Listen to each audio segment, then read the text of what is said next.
ಮನೀಷಾ, ಈ ಹೊಸ ಬ್ರಾಂಚ್ಗೆ ಹೈರ್ ಮಾಡ್ಕೊಳ್ಳೋಕೆ ಕಾಲ್ ಫಾರ್ ಮಾಡಿದ್ಯಲ್ಲ, ಇಂಟರ್ವ್ಯೂಗೆ ಯಾರಾದರೂ ಬಂದ್ರಾ? ಯಸ್ ಮಿತ್ರ, ತುಂಬಾ ಜನ ಇದ್ದಾರೆ. ಸ್ವಲ್ಪ ಹೊತ್ತಲ್ಲಿ ಇಂಟರ್ವ್ಯೂ ಸ್ಟಾರ್ಟ್ ಮಾಡೋಣ. ಫೈನ್. ಹಾಗಾದ್ರೆ ಅವ್ರಿಗೆ ಮೆರಿಟ್ ಎಷ್ಟೇ ಇದ್ರು, ಅವ್ರಿಗೆ ಕ್ಲಾರಿಟಿ ಎಷ್ಟಿದೆ, ಅವ್ರು ಯೋಚನೆ ಮಾಡೋ ರೀತಿ ಹೇಗಿದೆ ಅನ್ನೋ ಬೇಸಿಸ್ ಮೇಲೆ ನಾವು ಕ್ಯಾಂಡಿಡೇಟ್ಸ್ನ ಸೆಲೆಕ್ಟ್ ಮಾಡೋದು ಒಳ್ಳೇದು.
ಇದೇನು ನನ್ನ ಕಡೆನೇ ನೋಡ್ತಿದ್ದಾರೆ? ಇವ್ರಿಗೇನಾದರೂ ನಾನು ಗುರ್ತು ಸಿಕ್ಬಿಡ್ತಾ? ಏನು ಮಾಡೋದು?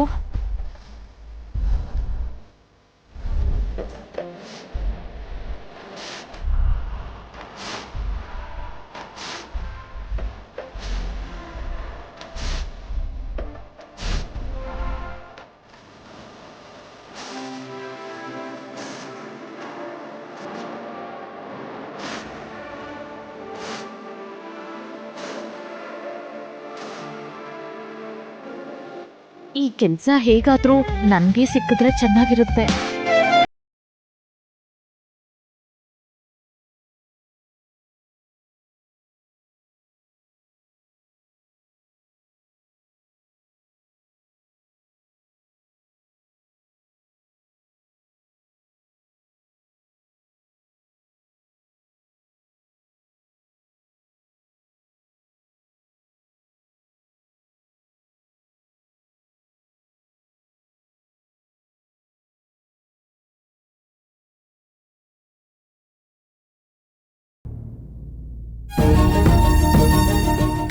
ಭಾಗ್ಯ ಮಿತ್ರ ಹತ್ರ ಕೆಲಸ ಮಾಡಬೇಕು ಅಂತ ಹೇಳಿ ಇಂಟರ್ವ್ಯೂಗೆ ಹೋಗಿದ್ದಾಳೆ.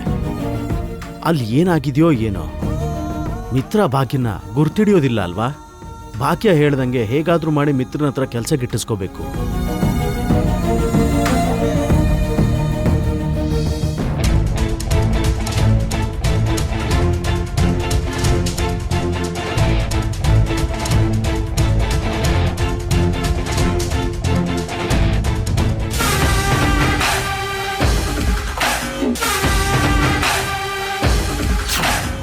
ದೇವಯಾನಿ, ಆ ಹಾರ ಯಾರಿಗೆ ಸೇರಿದ್ದು ಅಂತ ಮರ್ತೋಯ್ತಾ?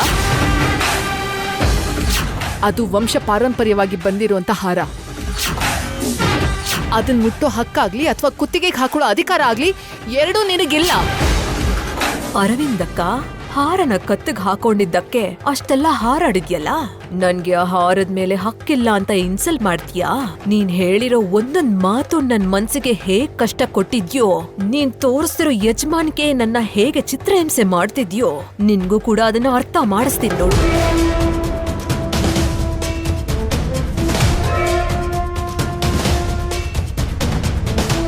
ಈ ಬೀಗ ಇಟ್ಕೊಂಡು ನೀನು ಯಜಮಾನ್ಗೆ ತೋರಿಸ್ತಿದ್ರೆ ನಾನು ಅದ್ಭುತನೇ ಕ್ರಿಯೇಟ್ ಮಾಡ್ತೀನಿ.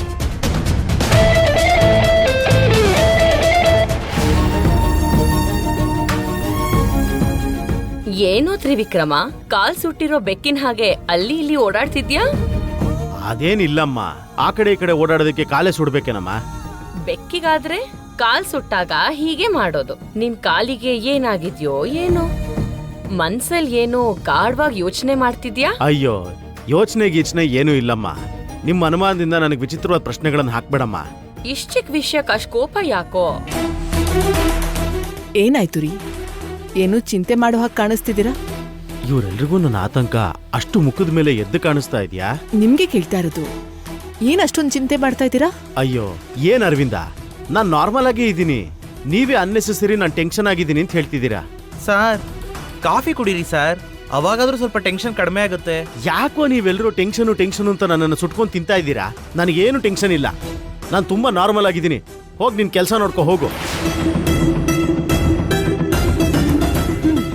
ಯಾವ್ದ್ರ ಬಗ್ಗೆನೂ ತುಂಬಾ ಯೋಚನೆ ಮಾಡ್ತಿರೋ ಹಾಗಿದೆ. ನಮ್ಮ ಹತ್ರ ಮಾತ್ರ ಆರಾಮಾಗಿರೋ ಹಾಗೆ ನಟಿಸ್ತಾ ಇದ್ದೀರಾ. ಅದೆಲ್ಲ ಏನೂ ಇಲ್ಲ ಅರವಿಂದ. ಸರಿ ಸರಿ, ಇವಾಗ ನಿಮ್ ಚಿಂತೆ ಬಗ್ಗೆ ತಿಳ್ಕೊಳ್ಳೋಷ್ಟು ಟೈಮ್ ನನ್ನ ಹತ್ರ ಇಲ್ಲ. ನಂಗೆ ಸ್ವಲ್ಪ ಹೊರಗಡೆ ಮೀಟಿಂಗ್ ಇದೆ, ಹೊರಡ್ತಾ ಇದ್ದೀನಿ. ನೋಡ್ದ್ಯಾ, ನೀನೇ ಟೆನ್ಷನ್ ಮಾಡ್ಕೊಂತಿದ್ಯಾ. ಟೆನ್ಷನ್ ಮಾಡ್ಕೊಳ್ದೆ ಫೋನ್ ತಗೊಂಡು ಹೋಗು.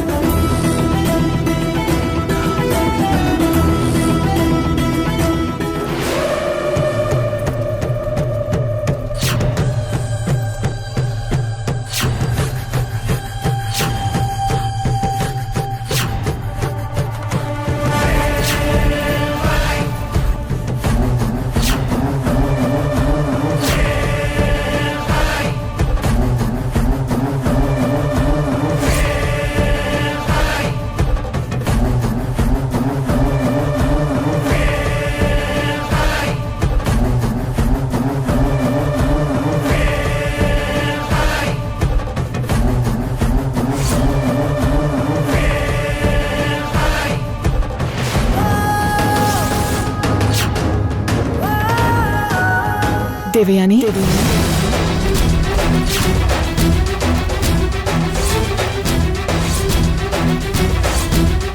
ದೇವಯಾನಿ, ನಿನ್ನೆ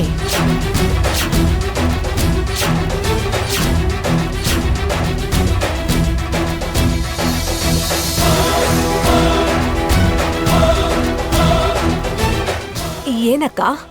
ಇಲ್ಲೇನ್ ಮಾಡ್ತಾ ಇದೀಯ? ಏನೂ ಇಲ್ಲಕ್ಕ, ಏನೂ ಇಲ್ಲ. ಅವಾಗ್ಲಿಂದ ಅಲ್ಲೇ ಕೂತ್ಕೊಂಡು ಏನೋ ಮಾಡ್ತಾ ಇರೋ ಹಾಗನ್ನಿಸ್ತು, ಅದಕ್ಕೆ ಕೇಳ್ದೆ ಅಷ್ಟೇ. ಅದು ಕಣ್ಣಲ್ಲಿ ಏನೋ ಕಸ ಬಿದ್ದಿತ್ತು, ಅದನ್ನ ತೆಗಿತಿದೆ ಅಷ್ಟೇ. ಅಷ್ಟೇನಾ? ಸರಿ.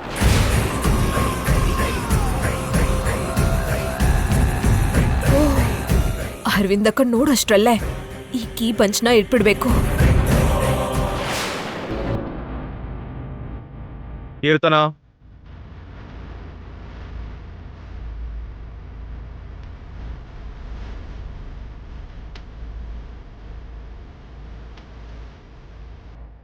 ನನ್ನ ಹೆಸರು ಕೀರ್ತನಾ ಸರ್. ಇದಕ್ಕೆ ಮುಂಚೆ ಆರ್ಕೆ ಕನ್ಸ್ಟ್ರಕ್ಷನ್ ಅಲ್ಲಿ ವರ್ಕ್ ಮಾಡ್ತಿದ್ದೆ. ಆ ಕೆಲಸನ ನೀವು ಯಾಕೆ ಬಿಟ್ಟಿದ್ದು? For better opportunity sir. Okay, you can ಗೋ.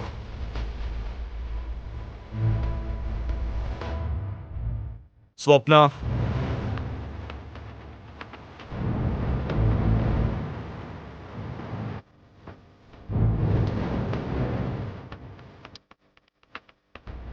ಈ ಫೀಲ್ಡ್ನೇ ಯಾಕೆ ಸೆಲೆಕ್ಟ್ ಮಾಡ್ಕೊಂಡು? ಬೇಸಿಕ್ ಆಗಿ ನಾನು ಯಾವ್ದಾದ್ರು ಒಂದು ಕೆಲಸ ಮಾಡಬೇಕು, ರ್ಯಾಂಡಮ್ ಆಗಿ ಟ್ರೈ ಮಾಡ್ತಾ ಇದ್ದೀನಿ. You can go. Suresh,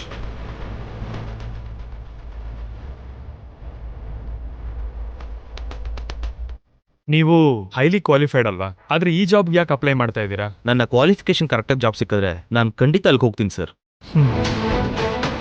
you can go. Thank you sir. Manisha, ಒಬ್ಬರು ಕೂಡ ಇಂಟ್ರೆಸ್ಟಿಂಗ್ ಆಗಿ ಆನ್ಸರ್ ಕೊಡ್ತಾ ಇಲ್ಲ. ಇಂಟರ್ವ್ಯೂಗೆ ಬಂದವರು ದುಡ್ಡುಗೋಸ್ಕರ ಅಲ್ಲದೆ ಪ್ಯಾಷನ್ಗೋಸ್ಕರ ಕೂಡ ವರ್ಕ್ ಮಾಡೋರು ಇರಬೇಕು. ಪ್ರೀವಿಯಸ್ ಎಕ್ಸ್ಪೀರಿಯನ್ಸ್ ಇಲ್ಲದೆ ಇದ್ರು ಲಾಜಿಕಲಿ ಯೋಚನೆ ಮಾಡೋರು ಇರಬೇಕು. ಅಷ್ಟು ಕಂಡೀಷನ್ಸ್ ಇಟ್ಕೊಂಡ್ರೆ ಕ್ಯಾಂಡಿಡೇಟ್ಸ್ನ ಸೆಲೆಕ್ಟ್ ಮಾಡೋದು ತುಂಬಾ ಕಷ್ಟ ಮಿತ್ರ. ಕಷ್ಟನೇನೋ, ಆಗ್ದಿರೋ ಕೆಲಸ ಏನಿಲ್ಲ ಅಲ್ವಾ? Let's try. Bhagyalakshmi,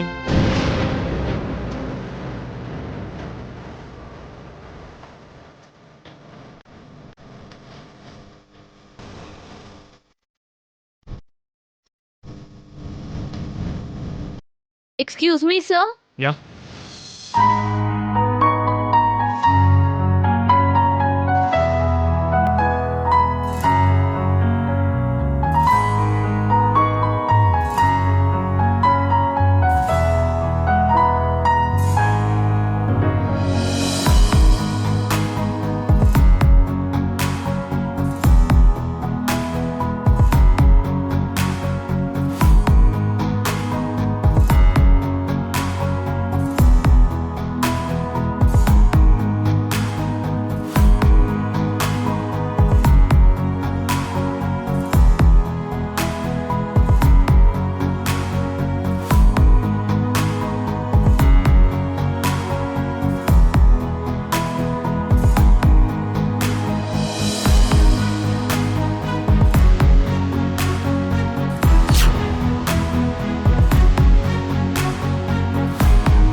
Mitra, what happened? Nothing.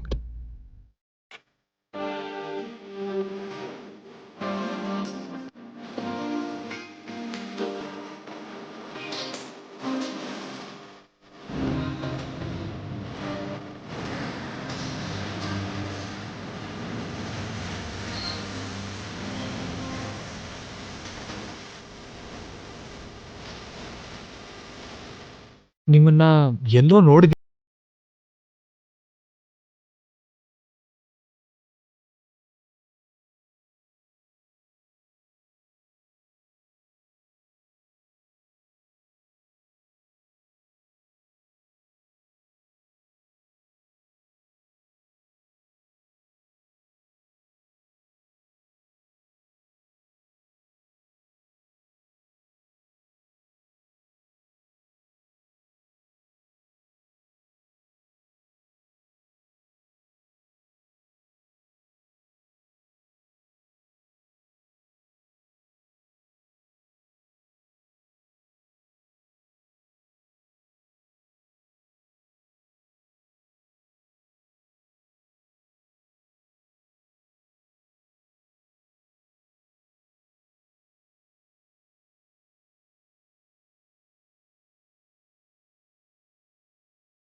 Sir,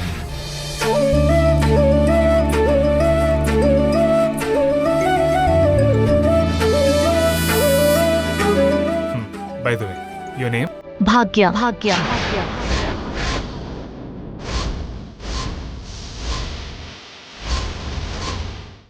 ಭಾಗ್ಯ. ಶ್ರೀ ಸತ್ಯ ಮಾಹೇಶ್ವರಿ, ಕಾವ್ಯವರ್ಧಿನಿ, ಕುಸುಮ ಚೈತನ್ಯ, ನಂದನವರ್ಧಿನಿ, ವೆಂಕಟ ಭಾಗ್ಯ ಲಕ್ಷ್ಮಿ. ಓಕೆ.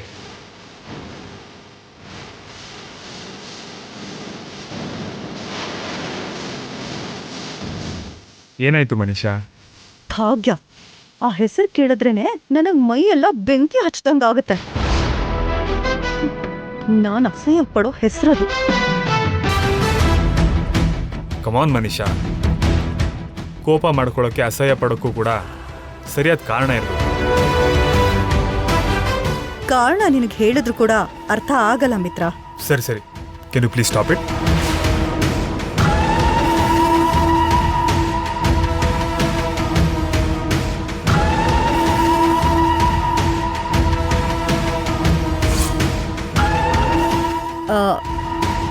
ಹೌದು, ನೀವು ಮಾಸ್ಕ್ ಯಾಕೆ ಹಾಕೊಂಡಿದ್ದೀರಾ?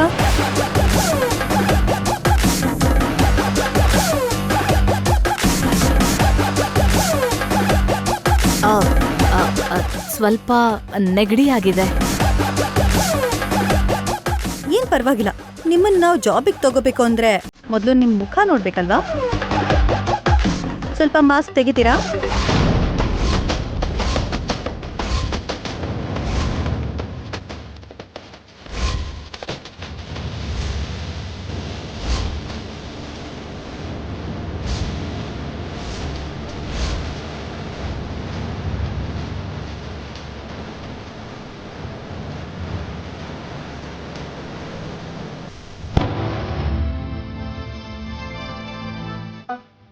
ಏನ್ ಯೋಚಿಸ್ತಿದ್ದೀರಾ?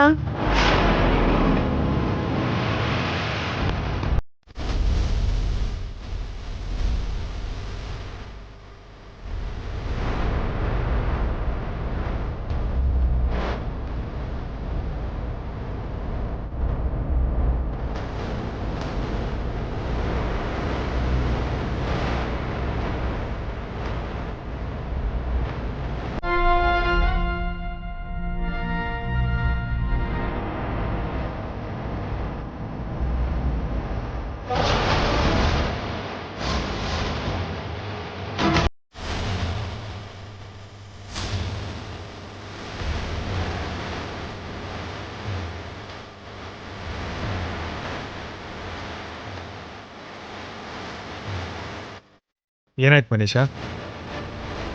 ಅವ್ರನ್ನ ಹಾಗೆ ನೋಡ್ತಿದ್ಯಲ್ಲ, ಏನಾಯ್ತು? ನಂಗೆ ಕೂಡ ಎಲ್ಲೋ ನೋಡ್ದಾಗ ಅನಿಸ್ತಿದೆ.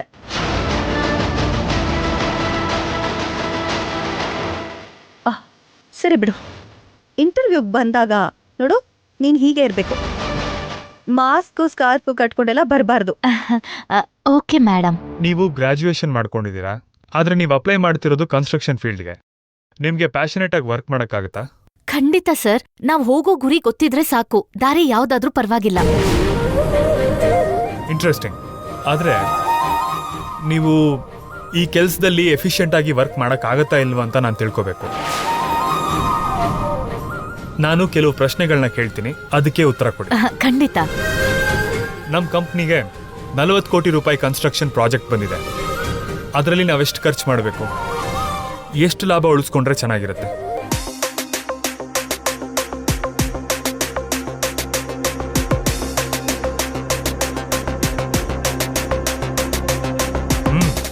ಹೇಳಿ. 38 ಕೋಟಿಲಿ ಕನ್ಸ್ಟ್ರಕ್ಷನ್ ಪೂರ್ತಿ ಮಾಡ್ಬೇಕು, ಮಿಕ್ಕಿರೋ 2 ಕೋಟಿನ ಪ್ರಾಫಿಟ್ ಆಗಿ ಉಳಿಸ್ಕೋಬೇಕು.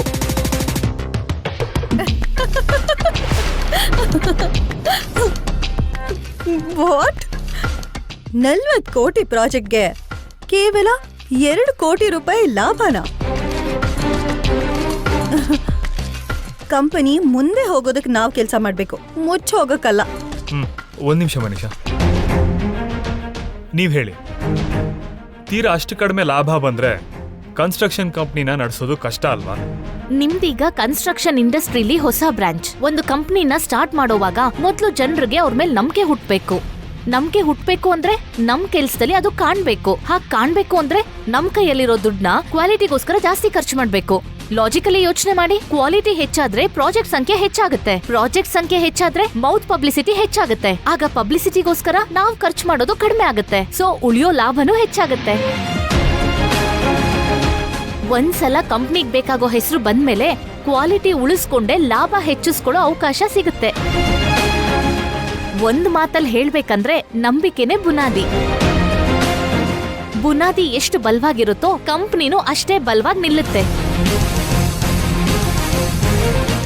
ಅದೇ ಹಾಗೆ ಮಾಡಿದ್ರೆ. Brilliant answer.